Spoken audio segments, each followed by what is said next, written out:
Hello and welcome to बिटेनिंग। साथ में मिलकर शुरू करते हैं जिंदगी की दूसरी इनिंग। बिटकॉइन ने अपने ऑल टाइम हाई को ऑलमोस्ट टच कर लिया था, मतलब 200-250 डॉलर से रह गया। जस्ट शोज दैट क्या मोमेंटम है बिटकॉइन के अंदर। एंड अब आपको क्या सतर्क होना चाहिए, या अभी भी बिटकॉइन यहाँ से और कहाँ जा सकता है? क्या हो सकता है बिटकॉइन के अंदर? देखो, यू हैव टू अंडरस्टैंड कि जो बिटकॉइन के अंदर रैली है वो पिछले कुछ समय से मतलब कंसिस्टेंटली चल रही है। अगर मैंने आपको बोला था फरवरी, पिछले 10 सालों के अंदर इससे बेहतर फरवरी जो 2024 का जो फरवरी है, इसमें मैक्सिमम रिटर्न आया है। मतलब 44% का रिटर्न था सिर्फ in the month of February. ठीक है। और जो ऑल टाइम हाई के पास बिटकॉइन कभी भी ना हार्वनिंग से पहले अपना ऑल टाइम हाई नहीं ब्रेक करता था। ये अपने आप में मोमेंटस, मतलब इससे बड़ा मोमेंट नहीं हो सकता बिटकॉइन की हिस्ट्री में कि हार्वनिंग से पहले उसने ऑल टाइम हाई को ऑलमोस्ट टच कर लिया था।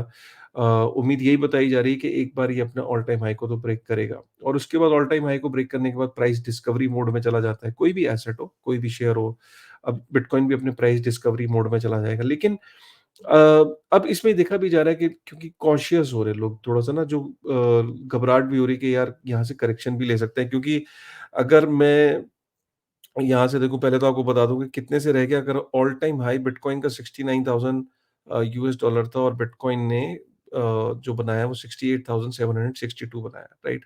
अगर मैं फियर एंड ग्रीड इंडेक्स होता है, अगर उसमें हम देखें तो 90 का स्कोर चल रहा है। 90 का मतलब है एक्सट्रीमली ग्रीड। मतलब इस टाइम जो एक्सट्रीमली ग्रीड का मतलब है कि बहुत सारे लोग are getting greedy about it, and ये एक थोड़ा-सा इंडेक्स ये बता रहा है कि the greed is on a very extreme side. लेकिन इसको भी अगर हम आगे ब्रेक करें कि क्या ये सही आकलन होता है, तो यहाँ पे ये बताया कि भई इस पर्टिकुलर चार्ट में अगर आप देखो, ग्रीन डॉट्स का मतलब है कि काफ़ी लंबे समय तक भी फ़ियर एंड ग्रीड इंडेक्स होने के बावजूद, मतलब फ़ियर एंड ग्रीड इंडेक्स में एक्सट्रीमली ग्रीड होने के बावजूद बुलिश पैटर्न देखा गया, और लोग जो है उसी ज़ोन में ट्रेड करते रहते हैं। यहाँ पे पीछे देखा कि जो यहाँ पे सिर्फ़ 2 दिन के लिए रहा था, 2 डॉट्स हैं, यहाँ पे आप देखो अभी 1 डॉट आ गया है। बट यहाँ पे कंसिस्टेंटली कितने सारे डॉट हैं, मतलब fear and greed index, despite the fact that it was heavily scoring in the range of 90s, फिर भी लोग जो है वो ट्रेड कर रहे थे। सो ऑल इन ऑल अभी ये कहना मुश्किल है कि बिटकॉइन यहाँ से और कहाँ आगे जा सकता है, लेकिन ये ज़रूर है कि कुछ ऐसे साइन्स ज़रूर मिलने लग गए हैं कि जहाँ पे हमने देखा कि पहले बिटकॉइन अपना ऑल टाइम हाई के आस-पास पहुँचता है, उसके बाद वो एक उसकी जो वो वहाँ सेटल होता है, सेटल होने के बाद थोड़ी बहुत करेक्शन भी लेता है, और उसके बाद हमने देखा कि ऑल्ट कॉइन्स के अंदर पैसा मूव होता है। जो व्हेल्स होती हैं वो बिटकॉइन से थोड़ा प्रॉफिट को बुक करती हैं, और उसके बाद वो ऑल्ट कॉइन्स के अंदर वो पैसा मूव होने लगता है। खासकर पहले जो ऑल्ट कॉइन्स जो मेजर ऑल्ट कॉइन्स होते हैं, जैसे कि इथेरियम है, सोलाना है, जो टॉप 10, टॉप 15 जो मार्केट कैप में है, उसके बाद वो मूव करते हैं, उसके बाद जो स्मॉल कैप्स हैं। लेकिन हमने यहाँ पे इस बार ये देखा कि जो मीम कॉइन्स हैं उन्होंने सारे रिकॉर्ड ब्रेक करे। मीम कॉइन अगेन कोई फंडामेंटल वैल्यू तो होती नहीं है। लेकिन जो मैं क्रिप्टो के अंदर इतने समय से जो मैं देखता हूँ, जो घर में भी डिस्कशन होती है, आस-पास भी जो डिस्कशन होती है, मेन लोगों को ये लगता है कि यार इतने सारे टोकन्स मिल रहे हैं, अगर ये ₹1 का हो जाएगा तो क्या हो जाएगा? ये $1 का हो जाएगा तो क्या हो जाएगा? सपोज़ ये आधे सेंट का हो गया तो क्या हो जाएगा? मेरे पास तो लाखों में है ये कॉइन। वो जो एक आदमी की प्रवृत्ति होती है ना, कि मेरे पास लाखों में है ये, मतलब मैं ₹100 या $100 में मेरे पास कितने सारे कॉइन्स आ रहे हैं। वो एक एक एक ज़्यादा की जो एक वो होती है, उसपे भी कहीं न कहीं मीम कॉइन्स जो है ये राइड करते हैं। बट ऑब्वियसली मीम कॉइन्स कहीं न कहीं एक तरीके का एक कल्ट है। लोगों को लगता है कि जिन लोगों की एंट्री लेट हुई है क्रिप्टो में, एक तरह का वो वेंजेंस भी होता है कि यार जल्दी तरीका बता, मेरी तो ट्रेन छूट गई थी, अब मेरी एंट्री हो रही है, मेरे को जल्दी बता ग्रो कैसे करना है। तो वो मीम कॉइन्स एक ज़रिया बनता है। जनरली सारी एक्सचेंजेज़ इन्हें मीम कॉइन्स को लिस्ट भी करती है। कल को डेफिनिटली रेगुलेटर्स की आँखें खुलेंगी इस पे, बट अभी क्या है कि मीम कॉइन्स को जल्दी से जल्दी सारी एक्सचेंजेज़ लिस्ट कर दी थी। ज़रा-सा वॉल्यूम आए, ज़रा-सा पॉपुलर हो जाए मीम कॉइन, तो इसलिए उसकी एक्सेसिबिलिटी बढ़ जाती है, ज़्यादातर लोग उसको डिमांड करते हैं, ट्रेड करते हैं। अगर एक्सचेंजेज़ लिस्ट नहीं करती, वो दूसरी कॉम्पिटिशन वाले पे चला जाता है। तो ये कारण है कि मीम कॉइन्स जो हैं, वो इतनी तेज़ी से बढ़े हैं, जबकि मीम कॉइन्स किसी भी साइकिल के अंदर सबसे लास्ट में बढ़ते हैं। अगर हम यहाँ पे दूसरी खबर पे चलते हैं, माइक्रो स्ट्रैटेजी के शेयर ने तो बिटकॉइन को भी बीट कर दिया। अगर हम यहाँ डार्क रेड को देखें तो रेड मीन्स माइक्रो स्ट्रेटजी का share which has given a almost more than a 750% का रिटर्न। और अगर हम यहाँ देखें बिटकॉइन इज़ क्लोज टू 500%। और यहाँ से हम देखें Nasdaq, Nasdaq is flat, Nasdaq का लिटरली कोई रिटर्न नहीं है। So BTC has given a 500% return, MicroStrategy 900% return, Nasdaq has given a 50% return, right? तो ये आप देख सकते हो। और कहाँ से ये 2020 से अगर हम देखें, बिटमैक्स हमेशा की तरह ये स्क्रीन शेयर कर रहा हूँ। 4 मार्च को भी इनफ्लो ज़्यादा था। 1 मार्च की ट्रेडिंग में आउटफ्लो हुआ था, 4 मार्च में फिर से इनफ्लो ज़्यादा हो गया, नेट-नेट। और अगर हम बीटीसी की बात करें, तो आज की डेट में 1,52,630 बिटकॉइन है इन सारी कंपनीज़ के पास। सबसे ज़्यादा बिटकॉइन 1,70,000 ब्लैक रॉक के पास है, राइट? और अगर हम देखें माइक्रो स्ट्रैटेजी के पास कितने हैं, तो माइक्रो स्ट्रैटेजी और 600 मिलियन का लोन ले रहा है, $600 मिलियन यूएस डॉलर का, क्योंकि कंपनी की इतनी अच्छी स्टैंडिंग है, शेयर मार्केट में उसका शेयर अच्छा कर रहा है, मार्केट कैप बड़ी है, 600 मिलियन यूएस डॉलर और ले रहा है। और जबकि ऑलरेडी उसके पास 1,93,000 बिटकॉइन है, तो वो तो लग रहा है कि सारे ही बिटकॉइन यू नो खरीदना चाह रहे हैं। इसका तो मन ये कर रहा है कि मैं डेट सस्ता है और डेट सस्ता उसको एक्वायर करके is trying to buy more and more bitcoin. ये एक बहुत बड़ी खबर है। BRICS will create payment system based on digital currencies and blockchain. मतलब ब्रिक्स को अचानक ये रियलाइज हुआ कि जो उनका, अगर उनको डॉलर को बीट करना है, तो जो नेक्स्ट पेमेंट सिस्टम है that has to be built on top of public blockchain using digital currency, using crypto. So अब ये क्या इथेरियम के ऊपर बनेगा, राइट, पेमेंट सिस्टम, या ये इथेरियम के ऊपर कोई ऐसा टोकन लॉन्च कर सकते हैं, या कौन सी ब्लॉकचेन का यूज करेंगे? क्योंकि अ, अगर ये इथेरियम को यूज करते हैं और इथेरियम के टॉप पे जैसे जैसे स्टेबल कॉइन्स इशू हुए हैं जैसे, तो क्या कोई ये ऐसा कॉइन इशू कर सकते हैं जो ये ब्रिक्स नेशन आपस में उस इकोनॉमी में यूज होगा, वो टोकन, और उसकी सिक्योरिटी इथेरियम की ब्लॉकचेन से आ रही होगी? क्या ऐसा हो सकता है? So that that is yet to be seen कि ये क्या होता है। लेकिन मेरा ना यहाँ पे बड़ा इंटरेस्टिंग टेक है। ब्रिक्स के अंदर इंडिया भी है, ठीक है? रशिया है, चाइना है, ठीक है? और साउथ अफ्रीका है।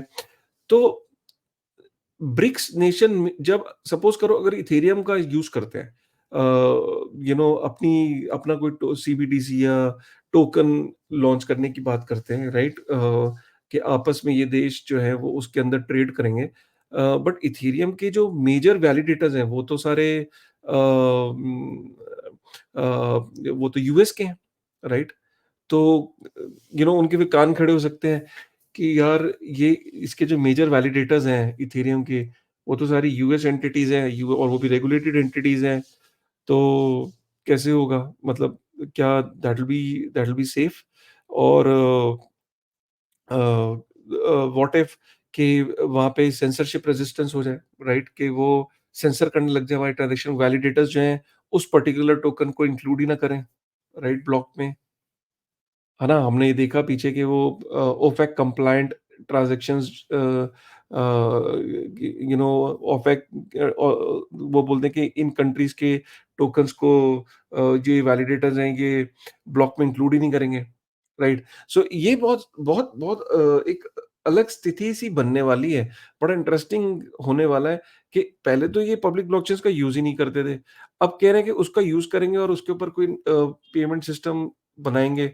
अब वो इथेरियम पे बनाते तो वैलिडेटर सारे वो हैं, सोलाना का भी सेम है, तो बचा क्या फिर? Bitcoin, right? अब बिटकॉइन के ऊपर कोई टोकन लॉन्च नहीं हो सकता, तो कैसे होगा? क्या क्या लाइटनिंग नेटवर्क के थ्रू बिटकॉइन को यूज़ करेंगे? I don't know. I don't know. There is no clear answer to that. But the good part is they are acknowledging that the only way forward is to adopt public blockchains and build a payment network on top of it. In fact ये तो BIS भी कह रहा है कि Ethereum का, क्योंकि interoperability का इशू है, और काफी सारी जो चीजें वो पब्लिक ब्लॉकचेन सॉल्व कर सकती है rather than creating your own system, ठीक है? तो ये इंपॉर्टेंट है। उसके बाद अगर हम देखें तो बिटकॉइन टॉप्स $68,000 और बिटकॉइन का यहाँ पे हमने देखा कि जो सिल्वर का मार्केट कैप है 1.38 ट्रिलियन, उसके आसपास जो है कि पहुंच सकता है उसको, मतलब 1.32 ट्रिलियन पे तो बिटकॉइन ही है और 1.38 ट्रिलियन पे सिल्वर है। तो सिल्वर को किसी भी दिन, मतलब ये बिटकॉइन जो है वो टॉपल कर सकता है।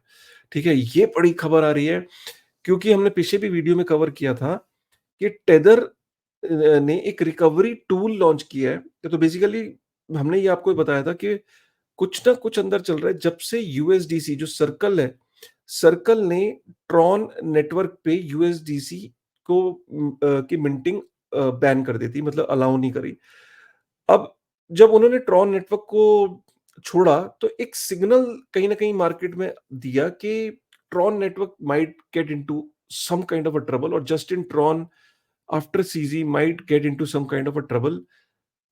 इनसाइडर ये न्यूज सर्कल के पास है। सर्कल ने ट्रॉन को छोड़ा और वहां मिंटिंग जो है वो बंद कर दी।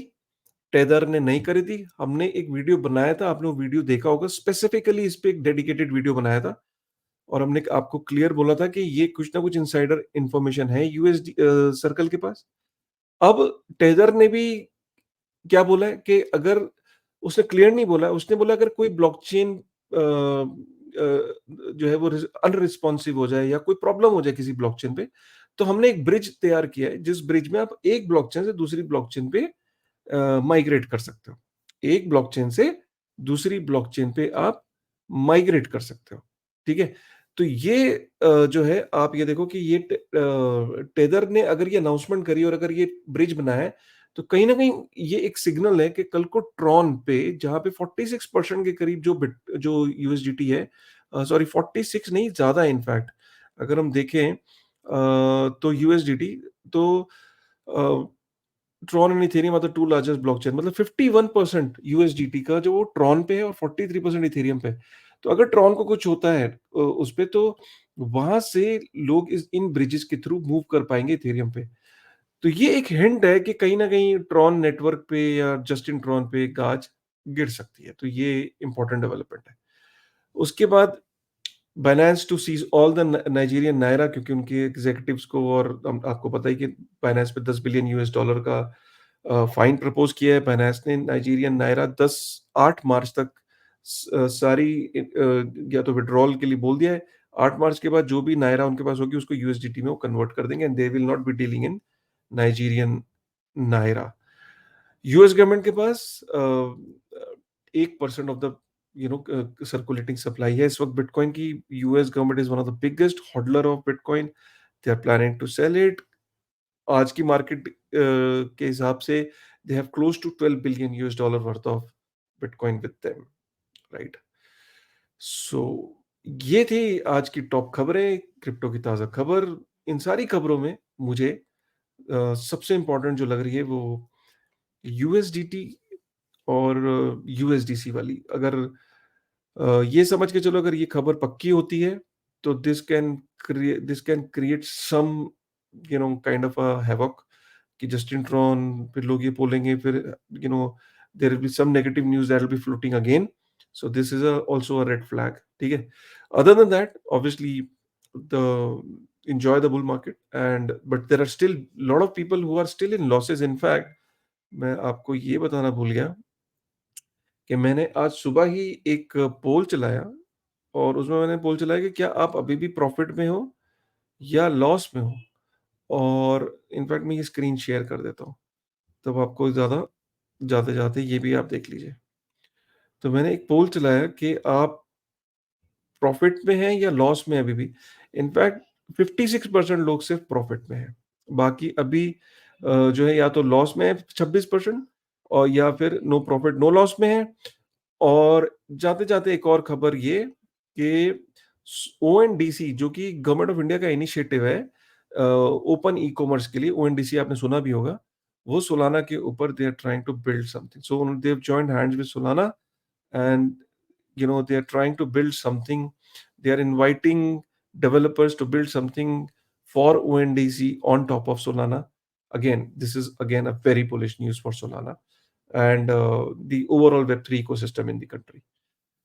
चलिए, ये खबर आपको पसंद आई होगी। कल जाते-जाते भूल गया था मैं आपको दिखाना। चलिए, विद दिस थॉट, अगर ये सब पसंद आया तो प्लीज़ एक बारी वीडियो को लाइक करिएगा, कमेंट करिएगा। With this thought, thank you very much.